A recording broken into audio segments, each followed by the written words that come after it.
آنا، ایک بات سنا کے میں تقریر ختم کرتا ہوں۔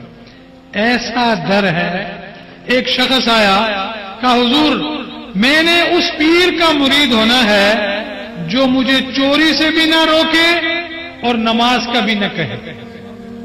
نہیں سمجھا؟ چوری سے بھی نہ روکے اور نماز پڑھنے کو بھی نہ کہے۔ تو 2 منٹ خاموشی کے بعد آپ نے فرمایا ٹھیک ہے، 2 باتیں تیری 1 بات میری۔ کہا حضور وہ کیا ہے؟ آپ نے فرمایا خیر ہے نماز نہ پڑھ، پر نماز کے وقت آذان دے دیا کر۔ کہو سبحان اللہ، بولیے پھر سبحان اللہ۔ یہ صوفیاء کا طریقہ ہے، اہل اللہ کا طریقہ ہے۔ فرمایا آذان دے دیا کرو۔ چور تھوڑی دیر خاموش رہا، سوچنے کے بعد اس نے کہا ٹھیک ہے، اونچی آواز سے نہیں، آہستہ آہستہ کہہ دوں گا اللہ اکبر اللہ اکبر۔ وعدہ ہو گیا، وعدہ ہو گیا۔ چوری ذریعہ معاش تھا، ڈاکے اس کا ذریعہ معاش تھے۔ ایک دن بھی چوری کو نہ گیا، دوسرے دن بھی نہ گیا، 10 دن گزر گئے، 20 دن گزر گئے، مہینہ گزر گیا، اذان دیتا رہا۔ بی بی کہتی ہے اس کو کہ بھائی اب تو کھانے کے لیے گھر میں کچھ نہیں بچا، چوری کے لیے جا۔ کیوں نہیں جاتا؟ کہتا ہے بڑے پیر کا مرید ہوا، چوری بھی تو بڑی کرنی ہے۔ پیر بڑا ہے، چوری بھی بڑی کرنی ہے۔ عورت پریشان کہ پاگل ہو چکا ہے، اس کا دماغ جواب دے چکا ہے۔ خیر ایک دن تیاری کی، رات کو اٹھا، بادشاہ کے خزانے کی طرف گیا، بڑے بینک کی طرف گیا۔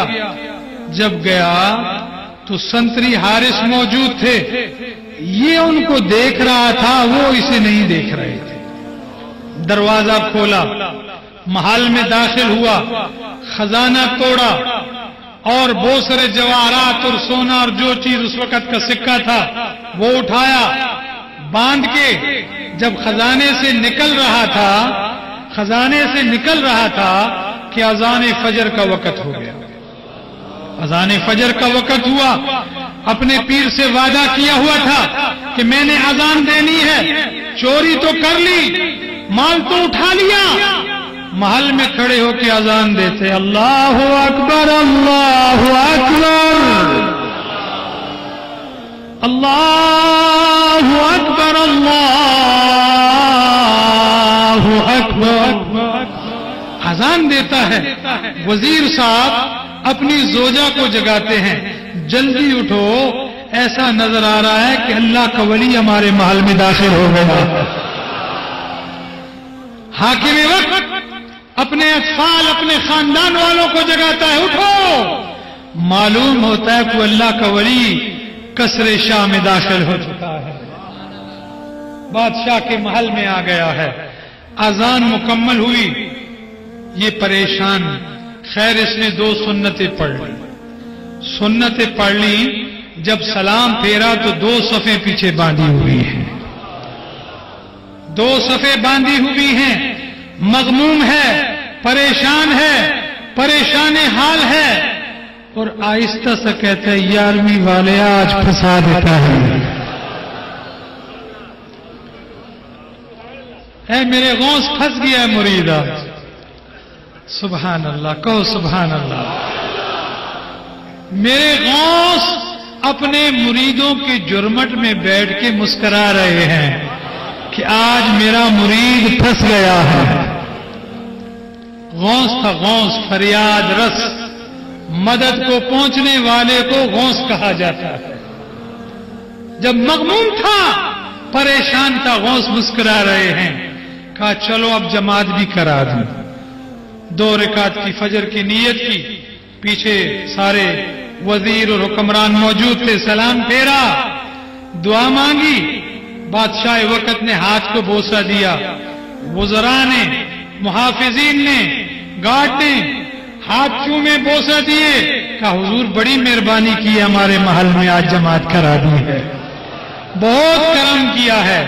خیر جب اتنی باتیں اس نے سنی تو اس نے اپنی زبان سے یہ کہہ دیا کہ میں تو کوئی ولی نہیں ہوں، میں تو چور ہوں، دیکھو یہ گنڈلی میں نے باندھی ہوئی ہے یہ محل توڑ کے، اور میں تو پیر میر نہیں ہوں، صوفی موفی نہیں ہوں، میں تو چور ہوں۔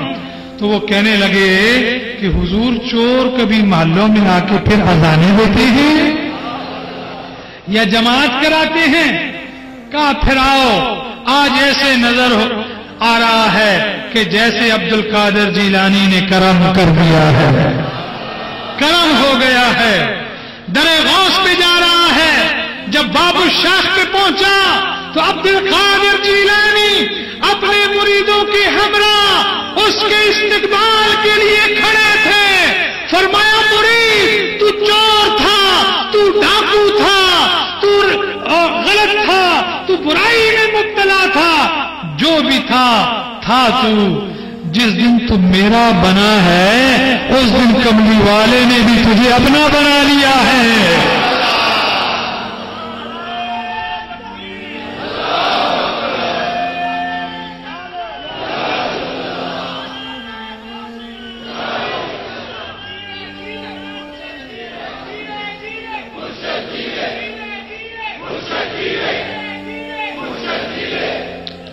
بھائی کتنا پیارا پیر ہے ہمارا، خدا کی قسم نہ ان جیسا کسی کا نانا ہے نہ ان جیسا کسی کا دادا ہے۔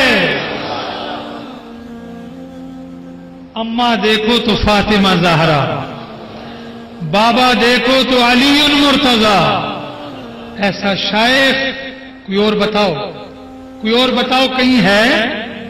خدا کی قسم جو جملہ میں نے پہلے کہا، یک درگیر محکم گیر، یک درگیر محکم گیر، یعنی اس دروازے پہ جو عبد القادر کا در تجھے مل گیا ہے، واللہ شریعت اسی در سے ملتی ہے، طریقت اسی در سے ملتی ہے، عزت اسی در سے ملتی ہے، ولایت اسی در سے ملتی ہے، دولت اسی در سے ملتی ہے، جہنم سے نجات اسی در سے ملتی ہے۔ اور وہ کون سا در ہے جہاں سے اتنے بڑے فائدے ہو سکتے ہیں؟ اور بھی سنو، جتنے سلاسل ہیں سب عزت والے ہیں، نقش بندی عزت والے، سوروردی عزت والے، چشتی عزت والے، اویسی عزت والے، شاذلی عزت والے، علوی عزت والے، ان ساروں کو عزت در غوث سے ملی ہے۔ یہ ساری نہریں ہیں، یہ ساری نہریں ہیں، یہ پیران پیر کے فیضان کی نہریں ہیں، اور ٹھاٹھے مارتا ہوا سمندر، فیضان کا سمندر، یہ عبد القادر جیلانی ہے۔ الحمدللہ ثم الحمدللہ، آج کا یہ پاکیزہ، یہ معزز، یہ عزت والا اجتماع جس میں اہل شرف بیٹھے، خدا کی قسم جس طرف میں دیکھتا ہوں یا مجھے علماء نظر آتے ہیں یا مجھے اسکالر حضرات نظر آتے ہیں یا اہل شرف مجھے نظر آتے ہیں یا سادات کرام مجھے نظر آتے ہیں یا آپ اہل تقوی مجھے نظر آتے ہیں، میں نے بڑی دنیا دیکھی۔ اے قادریو تجھے مبارک ہو، تم عزت میں داخل ہو چکے ہو، تمہیں اللہ نے پسند فرما لیا ہے۔ قادری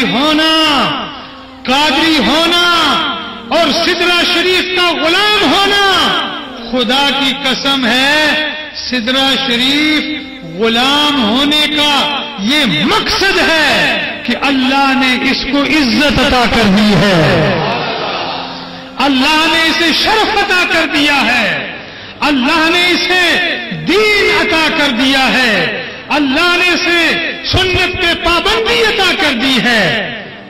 بس دعوت دیتا ہوں، میرا غوث فرماتا ہے کہ میرا مرید جو ہے وہ توبہ کرنے کے بغیر مر ہی نہیں سکتا۔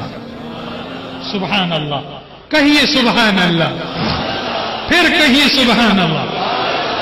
فرمایا جو میرا مرید ہے وہ توبہ کرنے کے بغیر نہیں مر سکتا۔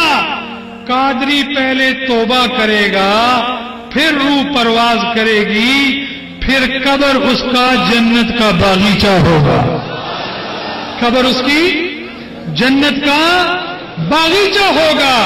اور کہا حدیث شریف ہے کہ قبر المؤمن روضۃ من ریاض الجنہ، مومن کی قبر جنت کے باغیچوں میں سے ایک باغیچہ ہوگا. اے قادری تجھے مبارک ہو کہ تیری قبر جنت کے باغیچوں میں سے ایک باغیچہ ہوگا، اور وہ ریاض الجنہ اس لیے ہوگا کہ تجھے وہاں مصطفیٰ کریم کا دیدار کروایا جائے گا.